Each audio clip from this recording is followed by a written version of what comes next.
Alright, troopers, welcome back to today's video, and today we're going to be going over my third minifigure review. So it's going to be walking through these characters, a little bit of a brief backstory, and then just some different things I noticed and picked up on. Alright, let's go ahead and jump in. We're going to be starting left to right, starting with Sev down on the end, all the way down to Jedi Bob down on the right. So let's go ahead and jump in. Alright, troopers, so the first minifigure we'll be doing a review of today is the Republic Brix Sev Trooper.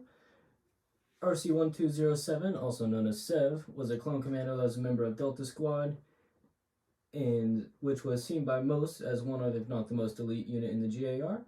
And him and his squad were raised and trained on Kamino and participated in the first Battle of Geonosis, and in many other missions for the Republic until the Battle of Kashyyyk, where Sev became separated from his squad. And to date, in current canon and Legends continuation, he is presumed as killed in action.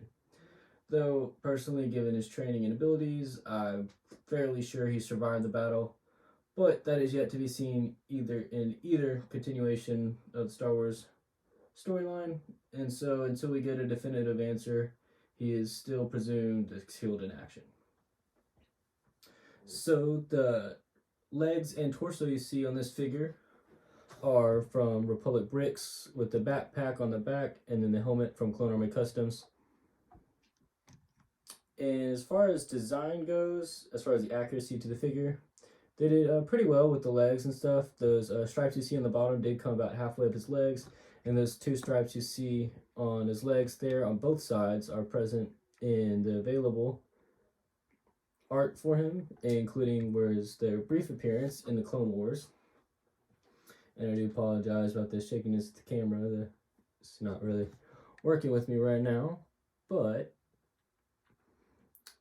as most of it is pretty good. There's a couple things on the chest plate. So as you see, it's dark gray with some battle damage on it with the red paint splotches and stuff. That is not present in the art I see from him. It is on some fan design concept arts, but not the official art for him or in the Clone Wars where he appears. And also it was in light gray, not the dark gray you see there.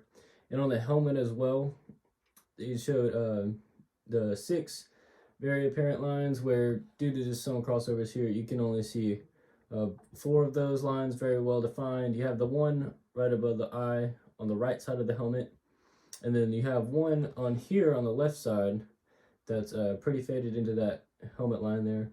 So it does technically have all 6, but it's just something that I just want to point out that it does have them, but they're a little harder to see.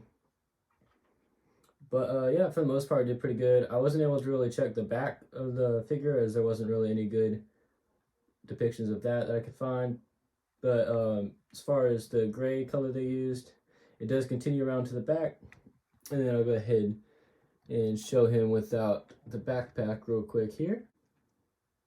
And as you can see, it does continue some of that battle damage or paint job, whatever you want to consider it as, on the back. And then as far as a face, this figure did not come with a face. It's just a solid black head. So it doesn't really need a head. We don't really see them too much without their helmet anyways. But yeah, let's wrap it up for this character. Moving on here, we're moving on to CT-5597, also known as Jesse. And he was born and raised on Kamino like all of the clones.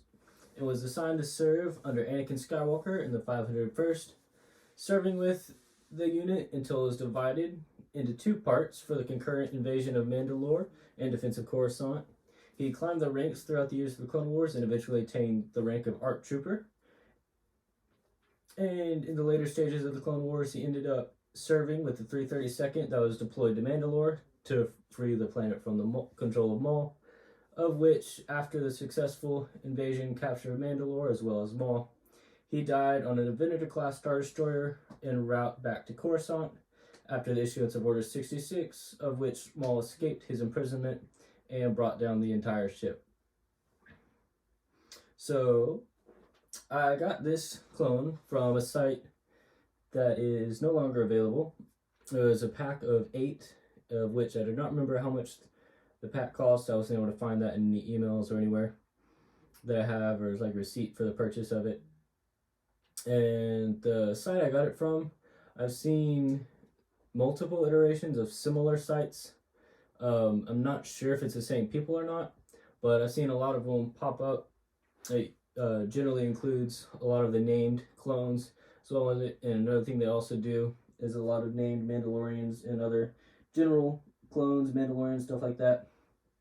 But I've seen different iterations of it, all under different names. So my assumption is it's some knockoff company somewhere that keeps getting sued by Lego or somebody, so they keep having to remove their products and then put it up under a different company or front or something like that.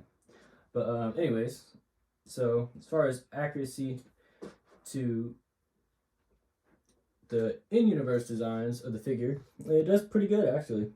The markings denoting the armor separations on the torso and even around on the side are a little thicker than I would have liked. It's just kind of takes away from some of the smaller detailing that they have on the figure. As far as positioning and placement, they are accurate. Just if they could have done the printing on the figure a little thinner, that would have been a lot more preferred in my detail. But it is done pretty nice. So see there, I have him as two blasters on the side. I gave him a knife just for display purposes. He also has his ARC Trooper backpack as well as his pauldron, his comma, and his helmet, which is very represented very well as far as the colorings and paint scheme and stuff like that, as well as a head. So go ahead, remove the helmet, and you see it has his very specific face there with the Republic logo tattooed across it, and then that's all it has on the back. Yeah, that's pretty much it for this figure. It's pretty nice actually. When I bought the pack, I wasn't originally very excited about him, but now that I have it, I'm very excited it came with him and glad it was included. This next figure we have here is Khao Sarada, and he was also from that same site that I got the Jesse from, and I'm not gonna re-explain what I just mentioned, but yeah, more or less a somewhat seedy site that actually had very good quality as far as markings and stuff like that. They and this figure I got from a pack that was supposed to be like a 25 figures for $80 kind of thing, which I wasn't really sure what it was at the time, but looking back on it, I should have got several more because the figures are, in my opinion, very good quality and they look very nice. And actually, instead of the 25 that I originally marketed, ended up getting 86 figures from it, if I remember correctly, and which is crazy. It was less than $1 per figure, even including the tax and shipping and all that stuff once all that was included. But yeah, so because they're not in business anymore, the company I bought it from, I wasn't able to contact them to get any information about it, if it was a mistake, if I needed to send it back or whatever it was. But yeah, it's pretty interesting ordeal in general, but I'm very pleased with it, very happy with it. But yeah, so this is Khao Sarada. He was a Mandalorian mercenary known amongst many Legends fans for being a mentor and father figure to many clone commandos during the Clone Wars. He was part of the Khoi Valdar, which was 100 mercenaries handpicked by Jango Fett to train the commandos of the GAR. And so they were all removed from their lives and stuff and brought to Kamino to train these troopers, and they were not allowed any outside access for stuff due to the secrecy of the GAR and its initial order, I guess you could say, and all that associated with that. So he had to disappear for almost a decade of his life to train the clones, of which he became a very influential figure amongst most of them. And once Order 66 was issued and the Republic transitioned to the Empire, he actually assisted in the desertion of a lot of these clones and started his own splinter Mandalorian group called Clan Scarada. So that's very interesting. If you have any interest in that, I definitely suggest you looking into it. But that's going to be all in the history of them. So as far as the design accuracy, the only reference material we really have for him is the books he appeared in with the Commando novels that were done by Lucasfilm before those purchased by Disney. I don't remember who the author was, but I'll have that down in the description below. But yeah, so as far as coloring goes, it's done very well as was depicted in the book. The chest piece and legs are a little off somewhat. The helmet is almost perfect though as far as the color description. But it is very well represented as what a lot of fan designs would represent it as well. So that's pretty nice. And then it includes a couple other features such as the backpack and helmet, and even the printing on the backside there. You can see, yeah, it is a pretty nice figure and pretty nice character that I'm very glad to have in Lego form. Yeah, so if we remove this helmet, so he does have a face. It's not specific to anything we have. It's just a generic face, but face nonetheless. Alrighty, moving on. And last but not least, Jedi Bob. So some people will recognize him, some people won't. I'll get into that in a minute. But I got this figure from Republic Brix for $30. It was a 1 out of 100 figure that he has on his site still at the moment. And so it's a pretty nice figure. I actually got him to go with my UCS gunship. I actually changed the figures from it on the display stand to this Jedi Bob, as well as a Phase 1 pilot, an accurate Phase 1 pilot, not a Lego Phase 1 pilot, which is apparently also a Lego Phase 1 commander. But anyway, so yeah, just have bought him actually for the purpose of displaying it on my gunship. Yeah, so a little bit of history for him. So he was a nameless Jedi included in the 2002 Lego gunship. His identity is not known. However, some of his facial features do favor Obi-Wan Kenobi a lot as far as the beard and stuff like that. My personal thoughts on it is it might have been an early concept design for Obi-Wan, and they ended up, for whatever reason, changing the costume design and stuff like that. That's just my thoughts on it. So as far as the design accuracy, the only thing really that it took from that is just the basic coloring of the torso and the top half of the legs. The arms as well as the bottom half of the legs were different than the Lego version, but way back in 2002 the figures were not nearly as detailed as they get today.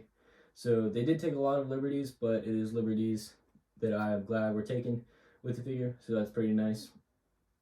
And yeah, so aside from the Lego 2002 version of Jedi Bob, there's really nothing to compare it to. I've seen some people update, so to speak, their Jedi Bobs, in which they took an Obi-Wan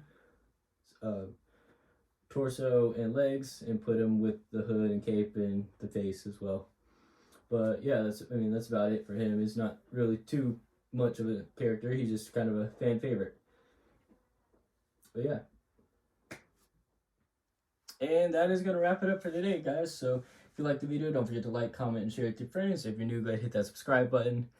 And I plan on doing another video on Friday, as usual, just back to the normal schedule.